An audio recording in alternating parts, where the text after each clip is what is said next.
പ്രസിദ്ധനായ ബാലസാഹിത്യകാരനും എഴുത്തുകാരനുമായ ശ്രീ പി നരേന്ദ്രനാഥ് രചിച്ച അതിമനോഹരമായ ബാലസാഹിത്യകൃതിയാണ് കുഞ്ഞിക്കൂനൻ.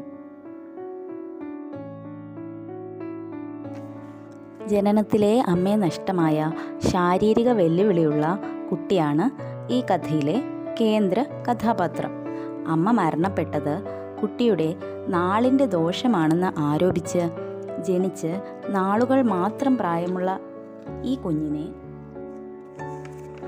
അച്ഛൻ അവഗണിക്കുകയും ശകാരിക്കുകയും പട്ടിണിക്കിടുകയും ചെയ്തു. ഇതെല്ലാം അറിഞ്ഞ ആ നാട്ടിലെ വൃദ്ധനായ എഴുത്താശാൻ കുട്ടിയുടെ അച്ഛനോട് കുട്ടിയെ തനിക്ക് തരാമോ എന്ന് ചോദിക്കുന്നു. അച്ഛൻ കേൾക്കേണ്ട താമസം. കുട്ടിയെ കൊടുക്കുന്നു. ആരോരുമില്ലാത്ത എഴുത്താശാൻ സന്തോഷത്തോടെ കുഞ്ഞിനെ വീട്ടിലേക്ക് കൊണ്ടുപോയി. തൻ്റെ വീട്ടിലെ ആടിനെ കറന്ന് പാല് കൊടുത്ത് വളർത്തുന്നു. കറുത്ത നിറവും നീണ്ട മൂക്കും വലിയ വായും ഉള്ളിലേക്ക് നീങ്ങിയ താടിയും പപ്പട ചെവിയും ആയിരുന്നു അവൻ്റെ രൂപം. കൂടാതെ പുറത്ത് വലിയൊരു കൂനും. അദ്ദേഹം അവനെ സ്നേഹത്തോടെ കുഞ്ഞിക്കൂനൻ എന്ന് പേരിട്ടു. വളരെ സമർത്ഥനായിരുന്നു കുഞ്ഞിക്കൂനൻ. 5 വയസ്സായപ്പോൾ അവനെ എഴുത്തു പഠിപ്പിച്ചു. നുണ പറയരുത്, മോഷ്ടിക്കരുത് തുടങ്ങി നല്ല ഉപദേശങ്ങൾ നൽകിയാണ് ആശാൻ അവനെ വളർത്തിയത്. കൂനില്ലാത്തവരെക്കാൾ മനോഹരമായി അവനെ എല്ലാ വിദ്യകളും അദ്ദേഹം പഠിപ്പിച്ചു. അങ്ങനെയിരിക്കെ എഴുത്താശാന് സുഖമില്ലാതെയായി. അദ്ദേഹം അവനെ അടുത്ത് വിളിച്ച് താൻ പഠിപ്പിച്ച നല്ല കാര്യങ്ങൾ ഒരിക്കലും ജീവിതത്തിൽ ഉപേക്ഷിക്കരുത് എന്നുപദേശിച്ച് പ്രാണനെ വിട്ടു. എഴുത്താശാന്റെ വീട്ടിൽ കുഞ്ഞിക്കൂനൻ തനിച്ചായി. നാളുകൾ കഴിഞ്ഞപ്പോൾ ആ ഗ്രാമത്തിൽ പിശാചിന്റെ ശല്യം ഉണ്ടായി. ജനങ്ങൾ പരിഭ്രാന്തരായി. അവർ ഗ്രാമത്തലവനോട് പരാതിപ്പെട്ടു. ആ നാട്ടിലെ മുഖ്യമന്ത്രവാദി പറഞ്ഞു, ഈ പ്രശ്നം ഞാൻ മാറ്റിത്തരാം, പക്ഷേ ഓരോ കുടുംബവും സ്വർണവും അരിയും നൽകണം. കുഞ്ഞിക്കൂനൻ നാട്ടുകാരോട് പറഞ്ഞു, ഞാൻ പിശാചിനെ പിടിക്കാം, ആരും സ്വർണമൊന്നും കൊടുക്കണ്ട.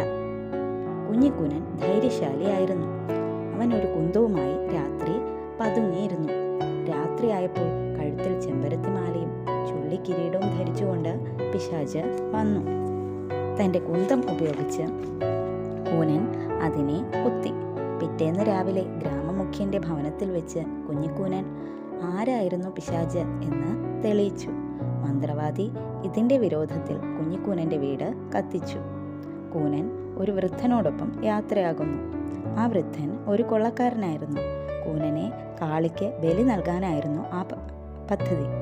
ഇതിനിടയിൽ ആ കോട്ടയെക്കുറിച്ചും മൃതസഞ്ജീവനി എന്ന മരുന്നിനെക്കുറിച്ചും ഒക്കെ കൂനൻ മനസ്സിലാക്കുന്നു. സൂത്രത്തിൽ അവിടെ നിന്ന് പാറ നിറഞ്ഞ ഭാഗത്തേക്ക് രക്ഷപ്പെടുന്നു. നദിയിലൂടെയും കടലിലൂടെയൊക്കെ ഒഴുകി കുറേ മുക്കുവരുടെ ദേശത്തെത്തുന്നു. ആ ദേശത്തെ ശല്യപ്പെടുത്തിയിരുന്ന കൊള്ളക്കാരുടെ ശല്യം അവസാനിപ്പിക്കുന്നവർക്ക് മന്ത്രിസ്ഥാനം രാജാവ് പ്രഖ്യാപിക്കുന്നു. രാജാവിൻ്റെ മകൻ്റെ ദീനം മാറാൻ വൈദ്യർ മൃതസഞ്ജീവനി നീര് നിർദ്ദേശിക്കുന്നു. കൂനൻ രാജാവിനോട് തൻ്റെ കഥ പറയുന്നു. രാജാവ് പടയോടെ കോട്ടയിൽ എത്തുന്നു. കൊള്ളക്കാരെ പിടിച്ച് അവരുടെ സ്വത്ത് കണ്ടുകെട്ടുന്നു. മൃതസഞ്ജീവനി മരുന്നും എടുക്കുന്നു. കൂനൻ ആ ദേശത്തിൻ്റെ മന്ത്രിസ്ഥാനം തനിക്ക് അതിനുള്ള പക്വത ആയില്ല എന്ന് പറഞ്ഞ് നിരസിക്കുന്നു. രാജാവ് അവന് ധാരാളം സമ്പത്ത് കൊടുക്കുന്നു. അതെല്ലാം തൻ്റെ മുക്കുവ സുഹൃത്തുക്കൾക്ക് നൽകുന്നു. രാജാവ് അവനെ ആ രാജ്യത്തിൻ്റെ മന്ത്രിയായി നിയമിക്കുന്നു.